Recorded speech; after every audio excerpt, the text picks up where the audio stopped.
Welcome to my YouTube channel New Tech Sajar Alam. Please like and subscribe my YouTube channel. आज का मुख्य समाचार और बड़ी खबरें आपके लिए हाजिर है। मुख्य समाचार में आगे बढ़ने से पहले आइए नजर डालते हैं आज के कुछ महत्वपूर्ण खबरों पर। विशेषज्ञों का मानना है कि एक आम अफ्रीकी क्रिप्टो करेंसी व्यापार को बढ़ावा दे सकती है और कोविड-19 के बाद विकास को बनाए रख सकती है। अफ्रीका के कुछ आर्थिक विशेषज्ञों ने सुझाव दिया है कि व्यापार को बढ़ावा देने और विकास को बनाए रखने के लिए महाद्वीप को अब एक सामान्य क्रिप्टो करेंसी और एक एकीकृत पूंजी बाजार की आवश्यकता है। पेप्सी कोला ने शीतल पेय का जन्म वर्ष 1893 जनरेटिव NFT के साथ मनाया। कार्बोनेटेड शीतल पेय निर्माता पेप्सी ने खुलासा किया है कि कंपनी अपूर्णीय टोकन NFT संपत्ति के अपने पहले संग्रह के साथ ब्लॉकचेन की दुनिया में कदम रख रही है। पेप्सी ने गुरुवार को पेप्सी माइक ड्रॉप उत्पत्ति NFT संग्रह पेश किया, जिसमें एथेरियम ब्लॉकचेन पर 1893 जनरेटिव NFT शामिल हैं।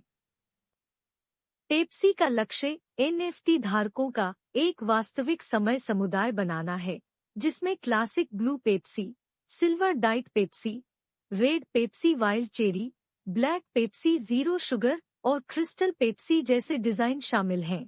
वीजा ने क्रिप्टो सलाहकार सेवाएं शुरू की, कहते हैं डिजिटल मुद्राएं लोकप्रिय चेतना में अधिक पकड़ बना रही हैं। पेमेंट्स की दिग्गज कंपनी वीजा ने वैश्विक क्रिप्टो सलाहकार सेवाएं शुरू की हैं। कंपनी के कार्यकारी कहते हैं, हमने पिछले साल अपने ग्राहकों की मानसिकता में एक महत्वपूर्ण बदलाव देखा है। क्रिप्टो के साथ अन्वेषण और प्रयोग करने की इच्छा से वास्तव में एक रणनीति और उत्पाद रोडमैप बनाने के लिए। आर्क इन्वेस्ट के CEO कैथी वुड का कहना है कि मेटावर्स $multi trillion मार्केट होगा। आर्क इन्वेस्टमेंट मैनेजमेंट के CEO कैथी वुड का कहना है कि मेटावर्स $multi trillion का बाजार बन सकता है। यह एक बड़ा विचार है जो शायद घुसपैठ करेगा हर क्षेत्र में जिस तरह से हम अभी कल्पना भी नहीं कर सकते हैं, उसने कहा। Central bank of France, Switzerland और BIS complete cross border CBDC trial. Bank of France, Swiss national bank SNB और बैंक फॉर इंटरनेशनल सेटलमेंट्स ने सीमा पार से भुगतान में थोक केंद्रीय बैंक डिजिटल मुद्रा के आवेदन का सफलतापूर्वक परीक्षण किया है। परियोजना ने वितरित खाता प्रौद्योगिकी का इस्तेमाल किया और निजी फर्मों की मदद से महसूस किया गया।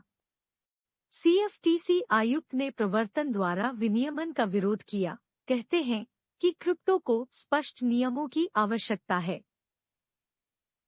Commodity futures trading commission CFTC के एक आयुक्त डॉन स्टम्प ने प्रवर्तन के माध्यम से क्रिप्टो करेंसी विनियमन के बारे में चिंता व्यक्त की है। CFTC और securities and exchange commission SEC दोनों द्वारा अपनाया गया दृष्टिकोण।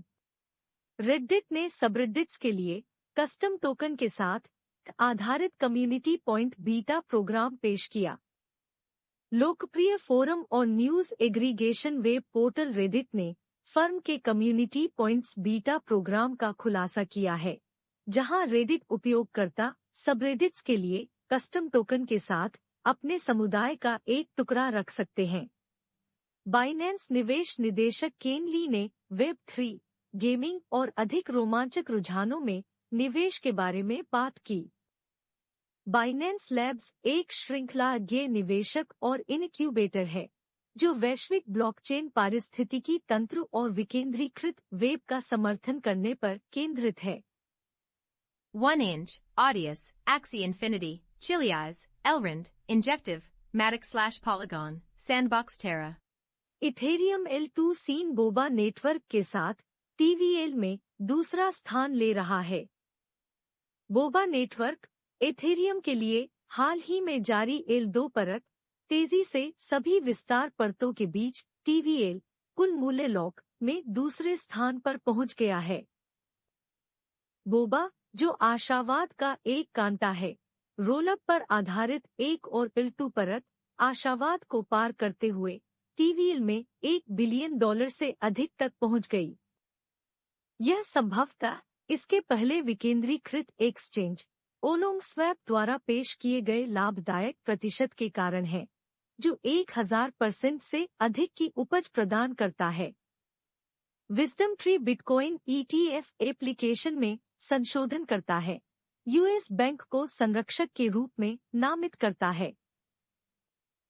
अमेरिकी बैंक ने न्यूयॉर्क डिजिटल इन्वेस्टमेंट ग्रुप के साथ साझेदारी के हिस्से के रूप में अक्टूबर में संस्थागत निवेशकों के लिए क्रिप्टो कस्टडी सेवाएं शुरू की। न्यूयॉर्क स्थित एसेट मैनेजर विजडम ट्री ने सिक्योरिटीज एंड एक्सचेंज कमीशन के साथ बिटकॉइन एक्सचेंज ट्रेडेड फंड के लिए US बैंक को अपने संरक्षक के रूप में नामित करने के लिए अपनी फाइलिंग में संशोधन किया है।